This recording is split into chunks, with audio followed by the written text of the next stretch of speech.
Hello everyone.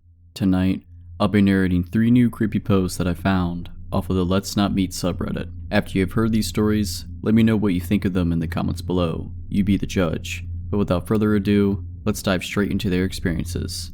These are their stories. This happened over a decade ago, somewhere in northern Michigan during the summer. My friend Kathy, my boyfriend's half-sister May, and I drove down from our hometown to visit friends, and we were on our way back home in Kathy's bad little car. By bad, I'm talking this thing had engine problems, overheating problems, ignition problems. It was constantly falling apart. More than once, it had stalled or just stopped working in the middle of the street while we were trying to get somewhere, but Kathy thought we'd be fine since we hadn't had any problems with it on the way to our friend's house. It's a little past midnight and we're roughly an hour away from home. There's nobody on the road, dense woods on every side, no street lights, no moon. I can barely see past the windshield because I have a form of albinism, which leaves me legally blind in my left eye and with really awful vision in my right eye. My depth perception is terrible, and I can't see more than a few feet ahead of me at most, but usually I can make out lights and other cars when they pass, and sometimes street signs and people when they are close enough. We drove down this narrow, hilly road, and on the descent down a hill, the car makes a strange sound.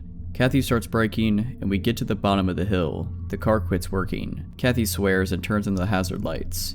She and I get out of the vehicle and help pop the hood, which causes a bunch of smoke to fly out. After the smoke mostly clears, Kathy tries to figure out what went wrong this time. We stand in the dark for at least 45 minutes, maybe longer, before we realized she couldn't fix the car and needed a tow truck. These were the days of the MapQuest printouts and brick phones, so we couldn't whip out our smartphone and look up the closest tow truck. I decided to call my boyfriend Caleb to come pick us up and suggest we come with a tow truck to pick up the car when it was daylight. May and Kathy agree, so I take out my cruddy Nokia and called my boyfriend. It's then I realize, no service. I ask May and Kathy if either of them have service. They both check and shake their heads. May gets a bit panicky, and we all hold our phones up, trying to get a signal to no avail. It's really hot, and after failing to get any kind of service, we are all feeling a bit spooked and uncomfortable. May begs us to do something because she is more afraid than Kathy and I. Kathy attempts to calm May down, and I wonder if the thick woods and hills are blocking out our reception. I tell May and Kathy to wait by the car, and walk away from them up the hill we had just come down, holding my phone out. Still no signal. I walk further and further away until I reach the top of the hill. I can't see the outline of our car anymore, but I can still hear May at a distance. Even at the top of the hill, I don't get a signal. I know it's gotta be the trees in the way, so I get the idea of climbing up a tree and calling from there, just to see if it works. In hindsight, this was not my brightest idea, but me being an idiot. I saunter off into the woods in search of a climbable tree. At this point, I just want to go home, and this is the only thing on my mind. I find a nice tree with low branches and lift my body upwards towards the trunk. I climb the branches higher and higher, and about midway up the tree, I feel my pack of cigarettes fall out of my shorts pocket. I'm kind of annoyed, but figured I can just look for them when I climb back down. I take my phone out and hold it up once I get near the top. I have service. Relieved, I call Caleb, but he doesn't pick up, so I call again until he does. He answers in a sleepy but pissed voice, but I'm having none of that and simply explain our situation. He asks where we are, and I give him the name of the road and my best guess as to how far along we are on it. He says he will be on his way and tells me to go back and wait with May and Kathy, then he yells at me for being stupid and climbing a tree in the dark with my bad depth perception. I assure him that I'm fine. He's skeptical but says okay, and we hang up. I start climbing down the tree, but my hand touches a big glob of sap, so I stop and try to wipe the sticky goop off of my shirt. I'm already sweaty and gross, so I'm not too happy about the sap. While I'm failing at getting rid of this crud off my hands, I hear the strangest sound from somewhere below me. Swish, swish, swish.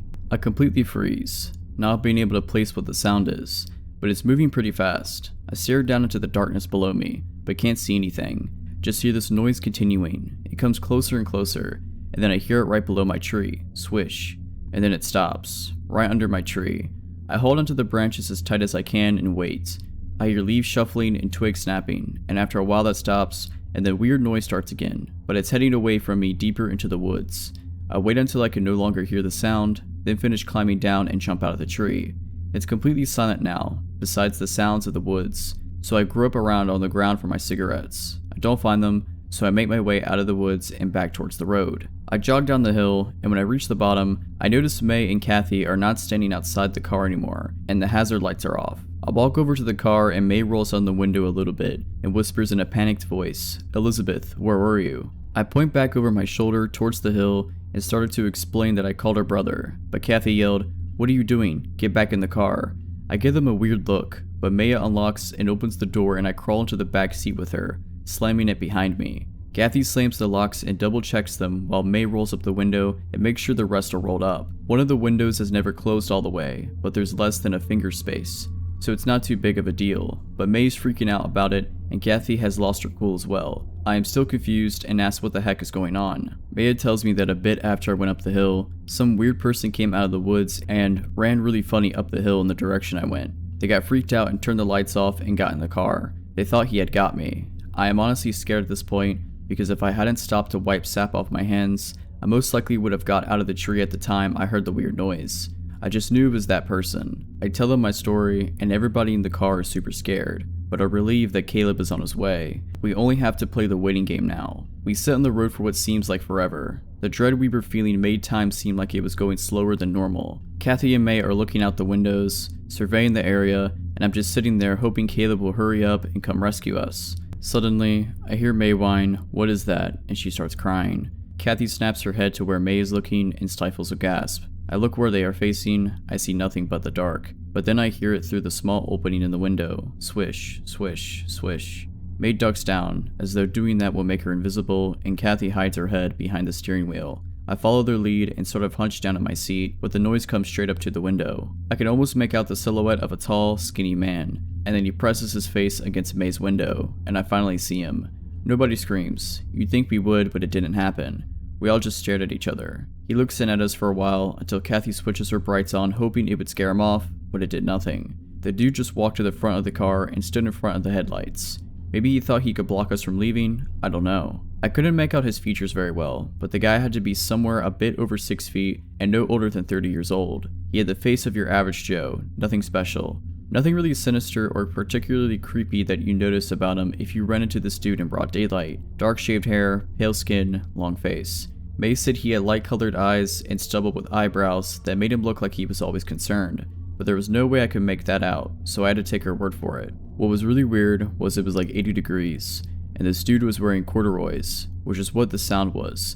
Corduroys making that swishy sound when you walk, and an oversized sweater with abnormally long sleeves. The sleeves went over his hands and flopped back and forth as he paced around in front of the car. I'm not sure how long he was in front of the car, but it was a while. Then good old Corduroy starts doing something really bizarre. He bends his arms up towards his face, which I can only describe as looking like a praying mantis because of the way his sleeves were hanging, and then he begins walking circles around the car, rhythmically taking 2 steps forward, 1 step back like Willy Wonka but on speed or something. This is where I noticed the swish sound matched up exactly to the same sound I heard when I was back in the tree. He was doing the 2 steps forward, 1 step back in the woods when he was going after me, as though this wasn't weird enough. By now, May was sobbing and Kathy seemed like she had to vomit, so I felt like I had to be the brave one. I looked at the slight space in the open window, and when he orbited his way over there, I said, "Hey man, can you just stop? You're really freaking us out." Corduroy definitely had heard me, so he switched to a halt and looked back into the car through the windshield, straight at me. I asked him very firmly to leave, and he took an extended pause, smiled, then Willy Wonka'd his way out of my line of vision into the darkness. After a while, Kathy said he disappeared into the woods, and May was like, "I can't believe that worked." We awkwardly laughed about what a weirdo he was and glad he left and whatever, and we went back to waiting for Caleb, somewhat reassured, but still paranoid. But after some time, Kathy said, "Oh no, he's back." I couldn't see, but apparently he was doing this 2 steps forward, 1 step back parallel to us on the side of the road, and this time he had a big tree branch he was holding with his sweater-covered hands. May got scared again, and I held her hand so she'd feel better about it, even though I was ready to piss myself. It was awful, because I didn't know if he was coming towards us, or if he was moving away, or whatever he was up to. It was kinda like when you knew there was going to be a jump scare in a horror movie. Then I hear Corduroy switch back towards the Geo and out my window. He smacks it with the tree branch. May and I panic, and I scoot as close to her as possible. They see the dude back up into the woods, then come running back and slamming the branch back into my window, like he's jousting with no horse. Thankfully, the window didn't break, but it got terrifying hearing swish, swish, swish, clonk after a while, and he did this repetitively. Kathy perks up in her seat and starts pointing at the road ahead. I see headlights.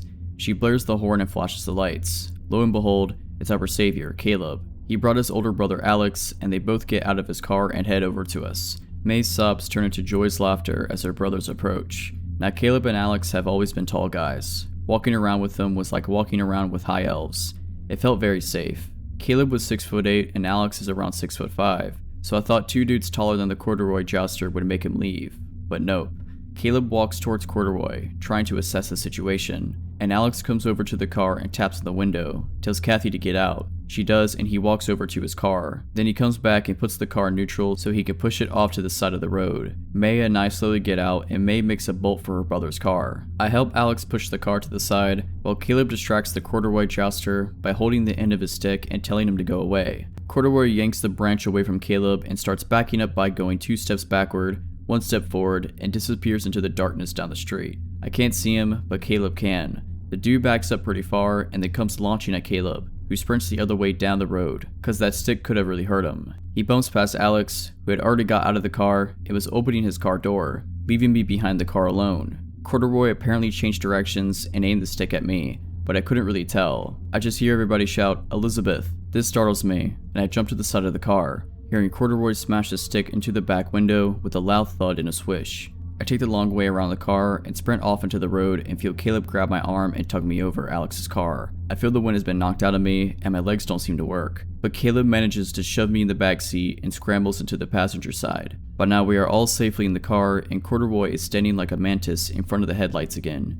He'd abandoned his stick and just stood there with no intention to move. Alex puts the car into reverse and slams on the gas, making me knock my head against the door, then makes the sloppiest U-turn ever and nearly drives us into the woods, but gets us back onto the road. Everybody was in 100% panic mode as Alex tore away, far over whatever the speed limit was. May and Kathy swear they saw Corduroy chasing behind us after Alex made the U-turn, but there was no way he was catching up. The next day, I went back there with Caleb, Kathy, and the dude from the tow truck place.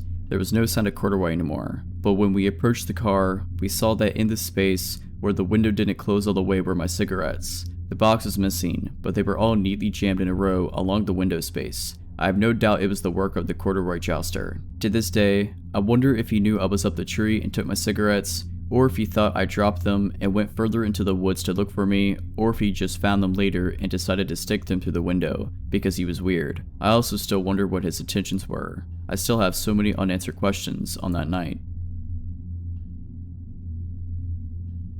Several years ago, I was in a bit of a financial pickle. I was 21 with a bad job history, a bad job, and bad credit. My living situation went sideways, and I had temporarily moved back home with my folks. As anyone who has ever had to move back home as an adult will tell you, this was a terrible situation. I was a rush to get back out on my own, which is why when my best friend, similar position in life at the time, told me that an apartment had opened up at her shady complex, I had actually jumped at it. If you're from around here, then you'll know that every apartment complex in that town is kinda shady, but for those of you who are not here, this place is a shady non-town outside of another non-town, with more liquor stores than any other establishment, and several apartment complexes with no credit checks and same-day move-ins. A couple of months went by, and while the cops did occasionally show up in our parking lot, and you had to watch your step for more than one broken bottle, it wasn't the worst place to live. I worked the night shift at a large retailer, shelving around freight in the back, hating every minute of every shift. So one night,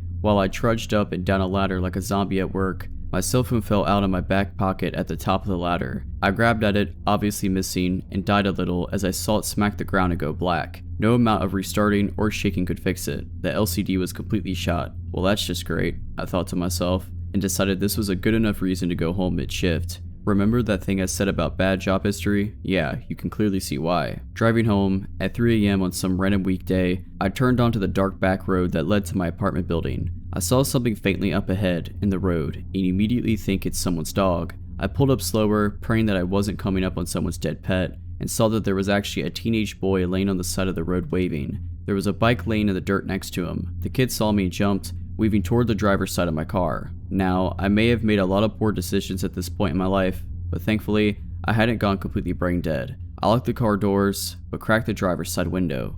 "Are you okay? What happened? Let me get some help." "I got hit by a car. They left me. I need help." The kid looked dazed and was cuffed up, but something about him also set my nerves on edge. I'm gonna call for help, okay? I grabbed up my cell phone and then remembered the thing was basically useless due to its ladder plunge. My cell phone was broke, but I live nearby there, okay? I will get help. I hope he didn't think I was lying, but then I didn't care. The kid slammed his hand against my car. Just let me in. I need help now. I promise. I will get help and come back. Everything will be okay. I felt torn. I wasn't going to let this kid into my car, but at the same time, I couldn't blame him. If I was scared and hurt, I would probably be frantic too. The kid slammed his hand against the car again, and I started driving.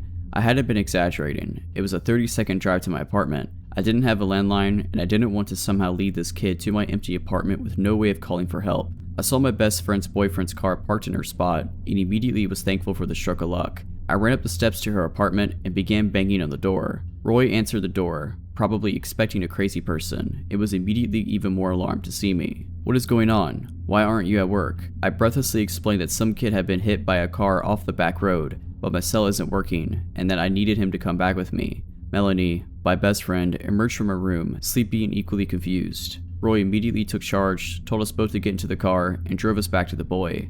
The kid was still there, waving us down. Roy, a large man, Mel, and myself all got out of the car. Help. I need help. I'm here to help. My friends saw you and came and got me, okay? Calm down. I got jumped by this gang, man. They beat me up and stole my backpack and rode off. The kid said frantically. I immediately became alarmed. That's not what he told me at all. I looked at Mel, my face clouding over. I thought you got hit by a car. Why did the gang jump you? What? Yeah, they beat me up and then someone hit me with a car. Plausible. I was still confused though. Roy also seemed very wary of this change in the story. Listen man, let me call an ambulance, okay? Can you tell me your name? The kid lost it. He screwed his face up and clenched his fist, hitting the side of his head. No, no, no, no. Just let me in the car, man. Just take me to your house. Roy was done. That's not happening, kid. I'll call an ambulance and the police, and I can wait with you till they get here, but we can't bring you back with us. The kid slapped the side of his head some more, and then in the most disturbing thing I've ever seen, grabbed fistfuls of his shaggy hair and began pulling it out of his scalp. The sound is still the most disgusting and alarming thing I've ever heard. Roy gave Mel and I the "let's get out of here" face, and we jumped back in the car. I'm calling the police, okay? I will tell them you've been hurt and you need an ambulance. Roy began dialing, and the kid started stomping around and screaming. Take me to your house, just let me get in the car, why won't you take me home? The kid stood in the street, blood trickling from where he'd torn up his scalp. Roy got back in the driver's seat and spoke with the cops as the kid raged outside. He then came to the window, staring so intently at us that I felt like my skin had shriveled up and fallen off. He began kicking the tires, and Roy, clearly over it, drove off. The kid grabbed me frantically at the back of the car. Roy drove past our turn, around Peters Creek twice to avoid leading the kid to the apartment complex, and then back down our road. The kid was gone. The bike, the kid, just gone. No idea where he took off to. Clumps of his hair were still on the road. We never saw the kid again. We searched the papers and internet to see if he'd been picked up, or if any other strange things had taken place that night, but nothing else ever showed up. What confuses me still about all of it is why he would demand to come back with all three of us. One person could obviously be easily overtaken, but what were his plans for all three of us? In the early 80s, when I was 8, my family was visiting my uncle who lived in backwoods Missouri. He lived on a lot of land, and the only other people who really even lived on the street were relatives, so no one else ever just happened to be there. This meant no one ever really locked their doors, because random family members were always coming by for this or that. One night, while we were all there, my parents and aunt and uncle decided to go to a nearby town to go bowling, because bowling. My brothers, who were 11 and 12, my female cousins, 6 and 14, and I'm female, stayed home. It was still daylight when the adults left, but it started raining pretty hard and got dark quickly. We used to play this game that was essentially hide and seek in the dark house, but we called it Vampire. There was a thin little mattress on the living room floor that some of the kids would sleep on at night, so the person who was it would lie on the mattress and fold it over themselves like a coffin and count down to midnight. When they got to midnight, they were looking for you. Again, all the lights are off, and you try to make it back to the coffin before you got caught. Because the house was in the country, it was pitch black at night. You couldn't see your hand in front of your face. What this meant for the game was that 1, you couldn't tell where the vampire was looking, so you just had to make a break for it, and 2, if you were extremely lazy, and I'm sure by now you can guess which one of us met those standards, you could hide in the living room with the coffin and get to base quickly. Ben, my 11-year-old brother, was it and was doing the normal countdown. I was hiding maybe 6 feet from him. As he's counting, there was a flash of lightning, a don't know if I was already looking at the living room window or if the lightning made me look, but with the backlight of the lightning, I see a man with his face against the window. He had his hands on each side of his face as if he's trying to peer in and looks exactly like the stereotypical creepster, heavy set, scraggly beard, etc. I could feel every hair on my body standing on end. Immediately, I began trying to convince myself that I didn't see what I saw, but then Ben sternly whispered, "If anyone is hiding in here, stay still." I sort of croaked out a, "I'm here," right as there was another flash of lightning. Creepster was still there, but was no longer trying to look in the window. Instead, he was now looking toward the front door. Ben and I immediately knew what was coming next. From where he was standing, Creepster was probably only 5 feet from the front door. Ben was the same distance, but there was a couch between him and the door. Ben leapt over the couch and locked the door right as Creepster started trying the handle. At this point, I guess Ben decided that it was best to let the Creepster know that people were home and that we knew he was there, because he flipped on the porch light and then started turning on the lights in the house. This is going to sound weird, but I was too terrified to panic. Having said that, I was relying completely on Ben to know and tell me what to do. He told me to go lock the other doors and was yelling for everyone else to come out and to lock all the windows. Honestly, the next few minutes were hazy in my mind. I remember everything up until this point extremely clearly. Then I remember the end very clearly, but I'm less clear about the middle. I know that I locked the side door and then the sliding glass door in the back of the house. When we talked about it over the years, some people remember us seeing him out the back door as well. I don't think I remember that. What I clearly recall is locking the sliding glass door and standing there frozen and hearing Ben in a very calm but firm voice say, "Close the curtain, listen to me, okay? Close the curtain." So I did. Ben can't remember that part, and I just remember my fear in Ben's voice, so I'm not sure if I saw the creepster in the backyard or not. We tried to call the police, but my aunt and uncle had a stupid party line and it wouldn't work, either from the storm or from a neighbor leaving it off the hook or whatever. For the second, they are the only people I've ever known with a party line, so this wasn't normal to me either.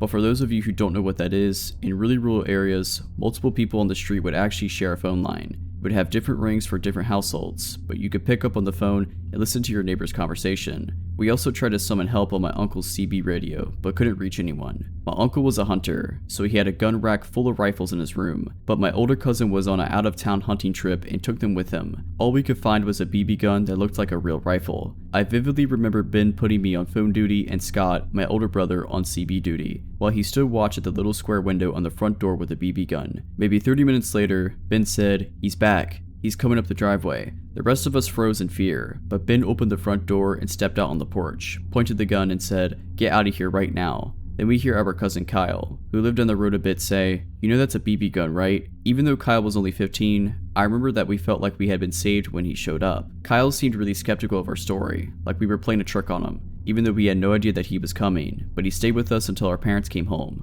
Honestly, I don't remember if we even told our parents what happened when they got home. There was definitely no police involvement though. We just went on with our trip, but we never played vampire again without some mention of that night. Alright, so that's it.